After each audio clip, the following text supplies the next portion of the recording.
a lot of moments this weekend that I got to speak life into several people, and that'll take us into our topic, I believe. But I Yeah. am in a place where I don't think I have anything figured out. I don't think I know it all or most.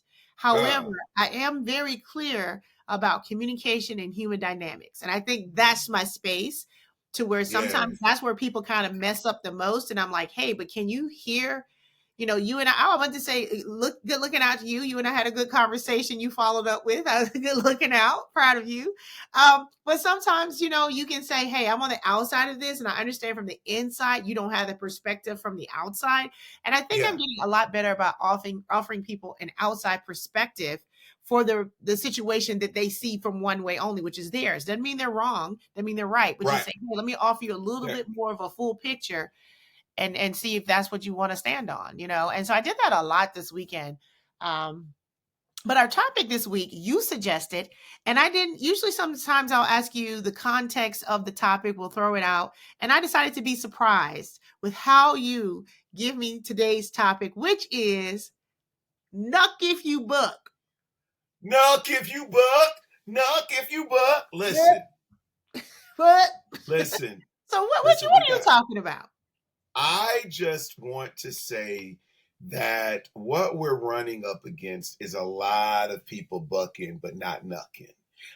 And the thing is, they got a whole lot of raw, but no backing up. And they do it behind the keyboard. They do it behind your back. They do it in moments where you're nowhere around. And they talk heavy. And last week we talked about watch your mouth. And um, listen, while we are working to build the audience all the more for our show, do know there are a number of people that are watching and that are very, very grateful for it.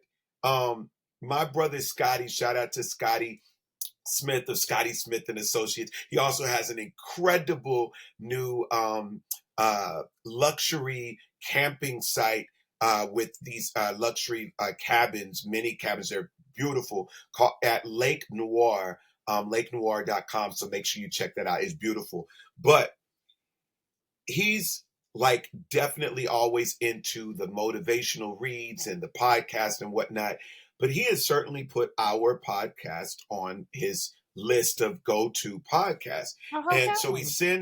he sends him and my mom specifically, they send reminders like, guys, y'all want to check out episode 15. And he puts it in the chat and he says, I encourage everyone to listen to this episode. It's so good.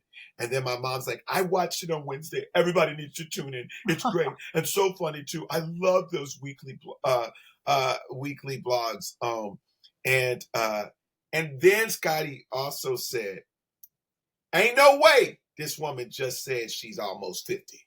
You know what? And she I said, keep getting that. I get that on the road too because I talk about turning 50 during my stand up. "Yeah, And yeah." all these people come up to me and they say, there is no way you're 50. And I say, I'm not 50. They're like, oh, okay. I was like, I'll be 50 in May.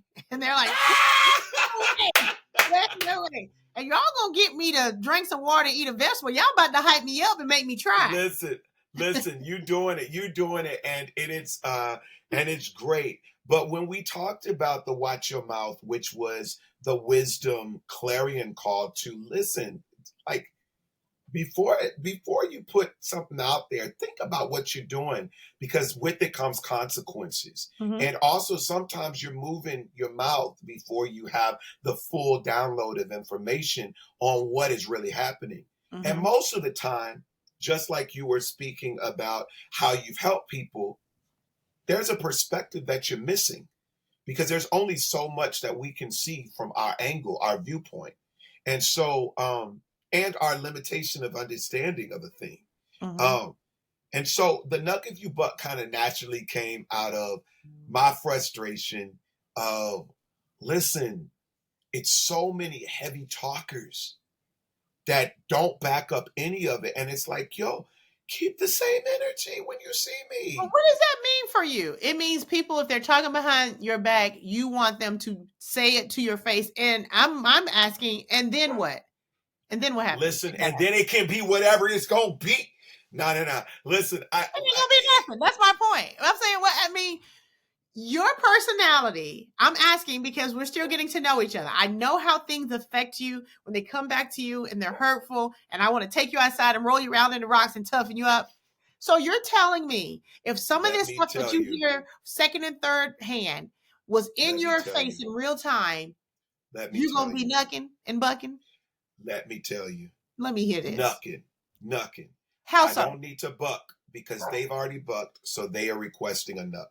I just need people to understand that one of the things that happens often is because I am an empath, people misinterpret that as he's not going to handle up if he has to until they unfortunately find out.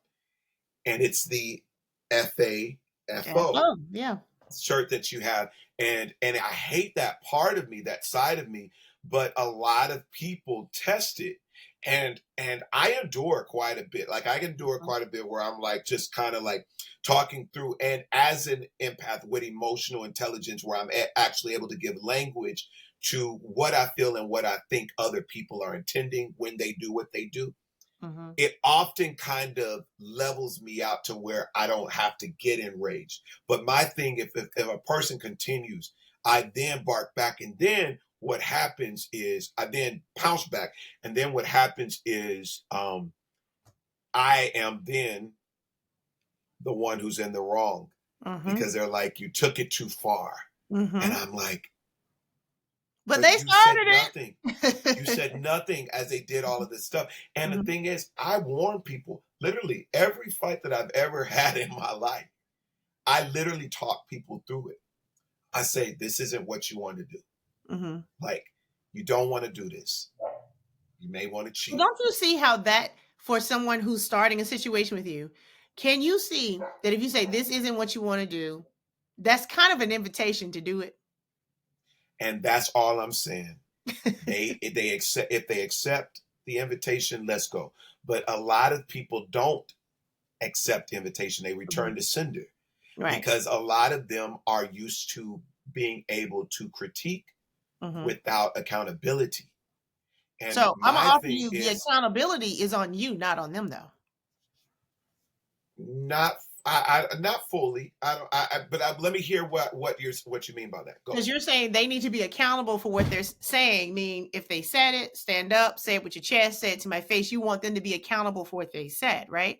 The accountability is on you because you're the one being affected by what they said allegedly, right? It is affecting you in a negative way. It's affecting you in a way that it's something negative or bad about you or something that's upsetting to you or something that may or may not be true or their perception, but they didn't say it to your face.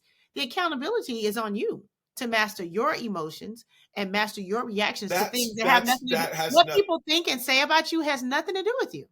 That's on No, you. no, no, no, no, no, no. If it routes back to me and it Mhm, affects the way in which people perceive me, because one of the unfortunate realities in our industry is reputation is mhm, often what drives the way in which audience engages you. mhm. And so Agree. if you have too much negativity moving about you or criticism moving about you and it gets to certain people that are connected to the access of that which you want to access, it can get in the way of money. It can get in the way of opportunity. It can get in the way of other many things. I'm Mhm, not saying I'm literally knucking at every single person who's bucked at me because I would be knucking all day long. Like, mhm, that's not my thing. My thing is once you start impeding on things that are now affecting my bottom lines or now affecting my well-being, I I feel that something has to be done to nip it. Now, I'm not saying that I'm literally going to fight everybody, but what I will do is address it. And I know at the end of the day, me and my wife had our devotional today, and it was super dope. It was talking about anger, and there's a such thing as selfish anger, and there's a such thing as productive anger, mhm, and there also biblically is a such thing as righteous anger, because at the end of the day, what people are told not to feel, and this is the frustration, people try to tell you, don't get angry, don't let that make you angry, don't do whatever, but you can't tell a person what to feel and how to feel It's just encourage them how to manage what they feel. Because at the end of the day, my anger could be valid. My pissed offness, righteous anger got us to the point where we can have a podcast at any point of the day that we want to, put it on the World Wide Web, and not be subjected to racial bias that says, no, you can't have a podcast because you're Black anymore. Because we've broken through what was once a suppressed reality, an oppressed reality, where righteous anger said absolutely not so, and fought to break through it. And so I'm saying yes, I do believe that there's accountability for myself to manage my emotions, but I also think that it is a healthy level to address certain things with people to help them understand I'm not that guy.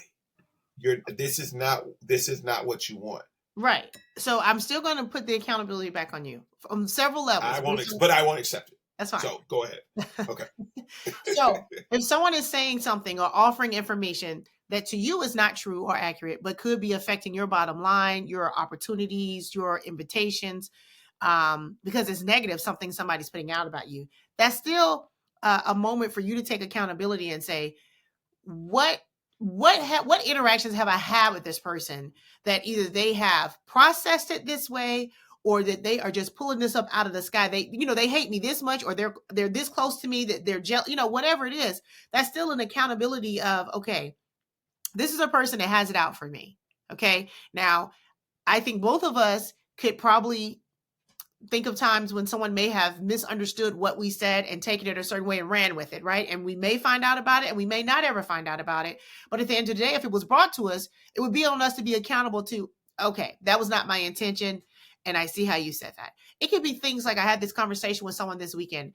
I said, listen, if you have an issue with someone, for me, it's a problem to offer them the issue in a list, because that means you did not address the first issue in real time. Okay, so you can't come to me and say, and then the other day you did this, and then you did this, and then you did, and I'm like, okay, so now a person is just going to be defensive to that. If we have a miscommunication, a misunderstanding in real time, I'm like, hey, wait a minute, I think I'm misunderstanding what we were going to do here. Let's clear it up right here. It's not a confrontation. It's not an argument. It's just, oh, okay, we're having a misunderstanding of something that either expectation I had or you had, and we're not on the same page. Let's figure it out. Okay, great. But if you don't speak on that, right, then you're adding a list. So no one's allowed to come to me with a list of things I've done to offend or harm them. You can get the last one to set you over the edge. You can offer me that one in real time. But if you say, and then that time, and then that time, then that's not on me. That's on you, right? But if you bring it to me in real time, I can say, okay, definitely was not my intention. So I'm glad you said something to me about that. And clear it up, right? So now they're not festering and creating a narrative that then they share with other people that was never based in truth. The way people know that they can do that is that I show them, I lead by example. They know, and it's not a confrontation, it's not a heart to heart, it's not confronting everything, it's just communication. It's, hey, I think when you said that, or I said this, I'm not sure that we were on the same page. Okay, yeah, no, I meant that. Yeah, I meant that. Okay, great. Yeah, we're good. Move forward. And you dissipate what could fester into a bad situation that becomes a whole other thing. The other part of the accountability is, regardless of what someone else is doing, that still doesn't have nothing to do with you. And it could be negative about you. It could be, this is a quote I saw this weekend. It says, the person who stays calm in the chaos controls the room. Master your emotions. That's all you can do. That's all you can be accountable for. Is, you know what? This person is trying to take me there. I see this, but I'm not going to warn them to not take me there. I'm not going to invite me to take me there. I'm going to master my emotions and remain the calm in this chaos. I don't offer them any of that because it's not for me. But I'm accountable for that part. One of my Yeah. favorite things about me is a character flaw, which is I like to eviscerate people with my words. I like to hurt them and put them on suicide watch. Okay. Now, that is not productive, but it does make me happy when I feel like someone has begged for it. Right. And I always say, you don't want negative attention from me. If I'm ignoring you, don't keep doing negative stuff to get my attention, because once you get it, you can't lose it, which is a character flaw. When as I master myself each day is a challenge to master myself, man, it just works out so much better when I don't even give them the opportunity to make the smoke rise. You might be trying Right. to light a fire over there, baby, but I'm not going to give you no oxygen to let that smoke rise. Now what?